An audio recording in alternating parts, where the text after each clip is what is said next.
Hello दोस्तों, स्वागत है मेरे यूट्यूब चैनल बेसिक सेंटर में। तो आज की वीडियो में बताऊंगा सेमेस्टर 2 पॉलिटिकल साइंस कोर 4 का इंपॉर्टेंट क्वेश्चन। जैसे कि आप सभी को पता है कि आपका कल एग्जाम है, ठीक है। तो ये 100% उम्मीद के साथ मैं आपको कह सकता हूँ कि कौटिल्य के मंडल सिद्धांत का वर्णन करें। ये क्वेश्चन आपको आएगा तो आएगा, ठीक है। और इतना भी गारंटी के साथ बता सकता हूँ कि क्वेश्चन नंबर दूसरा में आपको पूछेगा ही पूछेगा, ठीक है। ठीक है, तो चलिए मैं आप सभी को बताना चाहूँगा इसका आंसर।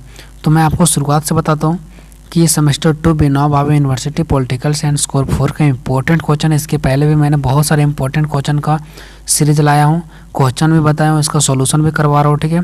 तो अगर उस वीडियो को नहीं देखें तो जाकर के उस वीडियो को आप लोग देख सकते हैं, ठीक है। ये है हमारा कौटिल्य के मंडल सिद्धांत के बारे में, ठीक है। और इसके पहले ये भी मैंने आपको बता रखा कि सेमेस्टर 2 पॉलिटिकल साइंस की में टोटल कितना क्वेश्चन, तो मैंने टोटल 9 क्वेश्चन इंपॉर्टेंट बताया और मैंने ये भी बताया कि इन्हीं के अंदर सारा क्वेश्चन आएगा, ठीक है। तो आज मेरा क्वेश्चन नंबर कौन सा, कौटिल्य मंडल के सिद्धांत का वर्णन करें। इसके पहले भी मैंने भीमराव अम्बेडकर पर भी मैंने एक वीडियो बना रखा है, ठीक है। आज पारी है कौटिल्य मंडल के सिद्धांत का वर्णन, ठीक है, जो कि हमारा यहाँ से स्टार्ट है, ठीक है। तो चलिए वीडियो को शुरू करते हैं। तो पहला क्या है, कौटिल्य मंडल के सिद्धांत का वर्णन करें, ठीक है। तो चलिए मैं वीडियो को स्टार्ट करता हूँ कि कौटिल्य मंडल का अर्थ। पहले कौटिल्य मंडल का बारे में हम लोग यहाँ पे जानते हैं, ठीक है। तो यहाँ पे कौटिल्य ने अपने पुस्तक में मंडल सिद्धांत का विस्तार रूप से वर्णन किया है। कौटिल्य जो है वो अपने पुस्तक में मंडल सिद्धांत का, यहाँ पे किसके बारे में आपको लिखना है, मंडल सिद्धांत के बारे में लिखना है। तो कौटिल्य ने अपने ही पुस्तक में मंडल सिद्धांत का विस्तार रूप से यानी एक डिटेल्स रूप से वर्णन किया है। कौटिल्य ने पड़ोसी राज्यों से संबंध का संचालन अर्थात पड़ोसी राज्यों से कैसे विचार व दोस्ती रहेगा, इसका नाम इन्होंने मंडल सिद्धांत के द्वारा बताया। देखिए, इसके पहले जब हमारा देश में बहुत ज़्यादा अर्थव्यवस्था खराब था, ठीक है, तो उस टाइम हमारा जो कौटिल्य है वो एक मंडल के सिद्धांत से ये बताने का प्रयास किया है कि जो हमारा पड़ोसी देश है, जैसे मान लीजिए पाकिस्तान हो गया, नेपाल हो गया, अफगानिस्तान हो गया, ये सब जो देश है वो हमारे देश से कैसे व्यवहार करेंगे, दोस्ती के टाइप्स के कि दुश्मन के टाइप्स का, वो एक अनुमान लगाए हैं। और अनुमान लगाने का ही तरीका इसने जो अपनाया है उन्हीं को मंडल कहा है, ठीक है। यानी कि कौटिल्य ने पड़ोसी राज्यों से संबंध का संचालन अर्थात पड़ोसी राज्यों से कैसे हमारा विचार रहेगा, कैसा दोस्ती रहेगा, इसका नाम इन्होंने क्या दिया, मंडल सिद्धांत के नाम बताया, ठीक है। अगर यहाँ तक आपको कुछ नहीं समझ में आया तो इधर यहाँ से आपको 100% समझ में आ जाएगा, ठीक है। देखिए, इसको समझाने से पहले मैं यहाँ पे थोड़ा सा आपको कुछ बताना चाहता हूँ। ये यहाँ पे एक चार्ट दिख रहा होगा आप लोगों को, ठीक है। उसके बाद यहाँ से आपको यहाँ पे कुछ दिख रहा होगा, कौटिल्य के अनुसार मंडल में कुल 12 देश होते थे, है ना। यहाँ पे आपको इस प्रकार से दिख रहा है। यहाँ पे आप लोग देख सकते हैं टोटल 12 यहाँ पे दिया गया है। ये भी अगर आप लोग काउंटिंग करेंगे तो 12 ही निकलेगा। तो ये 12 जो नंबर 1 से है 100 और यहाँ पे जो चार्ट में दिख रहा है 100 ये सेम है और ये भी सेम है। बस इसके बारे में मैंने डिटेल्स चर्चा कर दिया, ठीक है। अब आपको मैं पूर्ण रूप से समझाता हूँ ये है क्या, ठीक है। देखिए, सबसे पहले समझिए कि कौटिल्य के सिद्धांत में टोटल 12 मंडल का चर्चा किया, 12 देशों के बारे में बताया, ठीक है। अब 12 देशों के बारे में बताया तो सबसे पहले मैंने उसको ये बता दिया कि वो 12 देश कौन कौन से थे जिसके बारे में वो अपने मंडल में बताया। तो मैंने इस पेज में ये बताने का प्रयास किया कि 12 मंडल ये था, ठीक है। उसके बाद नेक्स्ट पेज में मैंने ये बता दिया कि जो 12 देश को लिया गया है वो 12 देश कहाँ पे आते थे, सामने में आते थे कि बाएं तरफ आते थे कि दाहिने तरफ। जैसे अगर हम बात करें भारत के बाएं में कौन सा है, दाहिने में कौन सा है, सामने में कौन सा देश आता है, तो बहुत सारे हैं, पाकिस्तान है, चीन है, नेपाल है, ये सब है। तो इसी टाइप से पहले मैंने ये बताने का प्रयास किया कि 12 देश कौन कौन से हैं। उसके बाद यहाँ पे मैंने ये बताने का प्रयास किया कि कौन किसके बाएं हैं, कौन किसके दाहिने हैं, कौन किसके आगे, कौन किसके पीछे है। और फिर मैंने ये बताने का प्रयास किया कि कौन कौन आगे है और कौन कौन आगे है, तो उसका अर्थ क्या निकल रहा है, ठीक है। सब कुछ बताने का प्रयास किया। तो सबसे पहले आपको करना क्या, ये क्वेश्चन तभी आपको समझ में आएगा जब आप इस चीज़ों को याद करते हैं। सबसे पहले आपको ये समझ लेना है, इस चीज़ों को याद कर लेना है कि बीजी गीसू, ठीक है, बीजी गीसू बीचों बीच में होता है, देख सकते हैं आप लोग, बीजी गीसू बीचों बीच में होता है, ठीक है। और बीजी गीसू के नीचे आ जाता है अरि, फिर अरि के नीचे मित्र, मित्र के नीचे अरि मित्र, और अरि मित्र के नीचे मित्र मित्र, और मित्र के नीचे अरि मित्र मित्र, ये इसके नीचे आ रहे हैं, ठीक है। अब ये जो है क्या सब मैं आपको बताऊंगा। और बीजी गीसू के जो बाएं तरफ वो आ रहा है मध्यम, जो थोड़ा सा दूर साइड में खड़ा है, ठीक है। और इधर फिर बात करें बीजी गीसू के इधर राइट साइड में, ठीक है, तो यहाँ पे उदासीन है, जो कि ये भी कहाँ पे दूर में स्थित है। फिर बीजी गीसू के ऊपर बात करें तो परिसन ग्रह कौन सा है, परिसन ग्रह है, फिर इसके ऊपर का बात करें तो आकरंद है, फिर उसके ऊपर का बात करें तो पारिसन ग्रहसार है, उसके ऊपर का बात करें तो आकरंदसार है। ये आपको 100% अच्छे तरीके से याद कर लेना है कि कौन किसके ऊपर है, कौन किसके नीचे और कौन बीचों बीच में आता है। तो बीचों बीच में कौन है?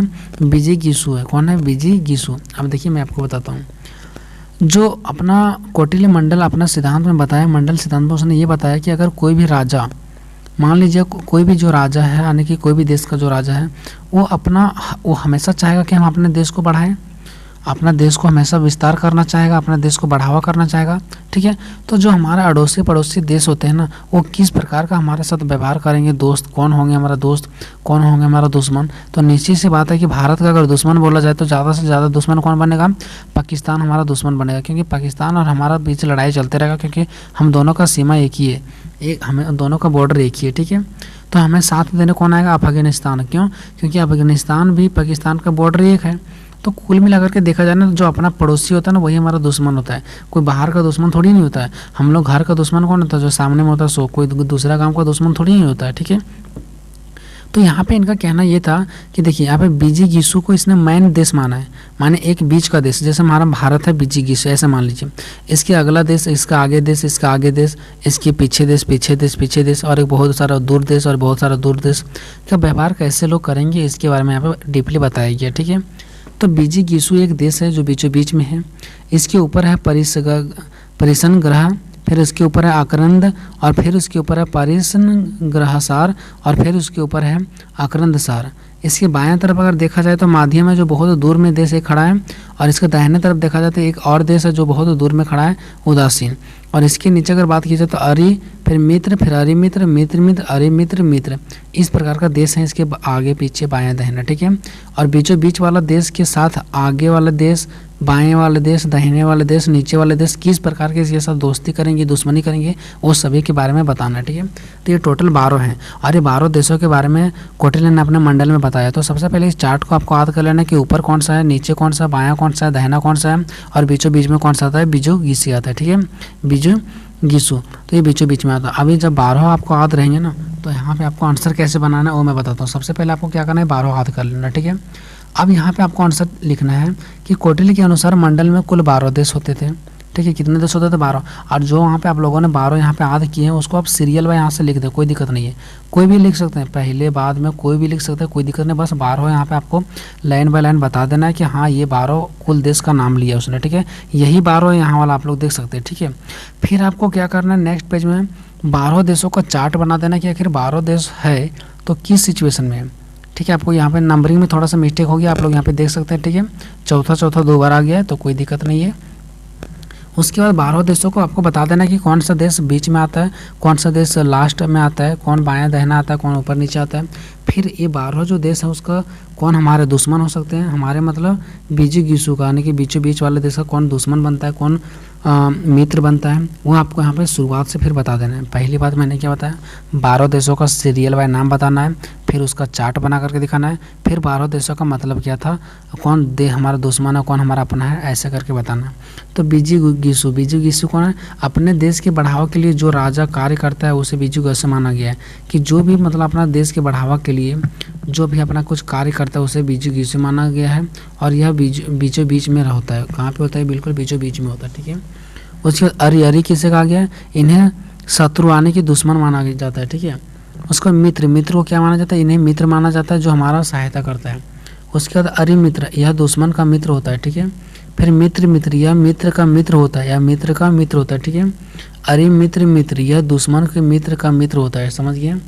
ठीक है, परिसन ग्रह कौन सा होता है? यह पीठ के पीछे का दुश्मन होता है, पीछे का दुश्मन होता है। ठीक है, फिर आक्रांत क्या है? यह पीठ पीछे का मित्र होता है। देखिए मित्र ग्रहण ये आपको याद कर लेना ही पड़ेगा। ठीक है, बाकी इसके बारे में अगर डीपली वीडियो चाहते हैं तो मैं फिर से कमेंट करें। वैसे तो आपका कल एग्जाम है तो मैंने इसको बता दिया, बट इसका प्रोसेस बहुत लंबा है। ठीक है, तो अगर आपको समझ में आ जाता है तो बहुत बढ़िया है। ठीक है, उसके बाद नेक्स्ट क्या है? परिसन ग्रहसार, यह पीछे का दुश्मन का मित्र होता है, यह पीछे का दुश्मन का मित्र होता है। और नेक्स्ट है आक्रंदसार, यह पीछे का मित्र होता है। ठीक है, नेक्स्ट है 11वां माध्यम, यह अलग होता है और यह दोनों का सहायता भी करता है और अलग अलग मुकाबला करता है, ठीक है। जो अलग देश होता है वो हमारे साथ क्या करेगा, हमें सहायता करेगा। तो फिर कोई भी देशों से मुकाबला करेगा तो हमारा सहायता थोड़ी नहीं लेगा, वो अकेले मुकाबला करेगा ना, जो हमारे देश से दूर है। फिर उदासीन, यह दूर का राजा होता है। उदासीन हम लोगों ने देखा था, उदासीन और माध्यम जो होता है वो दूर का राजा होता है, ठीक है। हम लोगों ने यहाँ पे देखे थे, देख सकते हैं आप लोग यहाँ पे। चलिए मैं आप सभी को दिखा देता हूँ। देखिए माध्यम और उदासीन दूर के देश होते हैं, जो हमारा सहायता क्या लेंगे, हमें सहायता सिर्फ करते हैं। और ये जब लड़ाई लड़ेंगे तो हमें सहायता नहीं, बल्कि ताकतवर देश होते हैं तो खुद का लड़ाई अलग से लड़ेंगे, ठीक है। अब निष्कर्ष बहुत इंपॉर्टेंट चीज़ होता है। निष्कर्ष मीन्स होता है आपने टोटल ऊपर में क्या लिखा, क्या पढ़ा, उसके बारे में 2-3 लाइन में आपको बता देना है। तो मैंने ये पढ़ा कि कोटेल का मंडल सिद्धांत यह दर्शाता है कि कोई भी देश के लिए अन्य देश किस प्रकार का मित्र या दुश्मन हो सकते हैं, कि अगर हमारा देश है तो अगला देश, आगे का देश, पीछे का देश, बायां दाहिना का देश हमारे साथ किस प्रकार का व्यवहार करेंगे, उसके बारे में इसने अपने मंडल सिद्धांत में बताने का प्रयास किया है। तो दोस्तों अगर अभी तक मेरे चैनल को सब्सक्राइब नहीं किया तो प्लीज़ सब्सक्राइब कर दे, इसी प्रकार का और भी वीडियो आते रहेगा और नोटिफिकेशन आपको मिलते रहेगा, ठीक है। इसलिए आप लोगों को क्या करना है, अपने दोस्तों में शेयर करना है, वीडियो को लाइक करना है और चैनल को सब्सक्राइब करके और घंटे को दबा करके ऑल द प्रेस कर देना है। मिलता है अगले वीडियो में, तब तक जय हिंद जय भारत।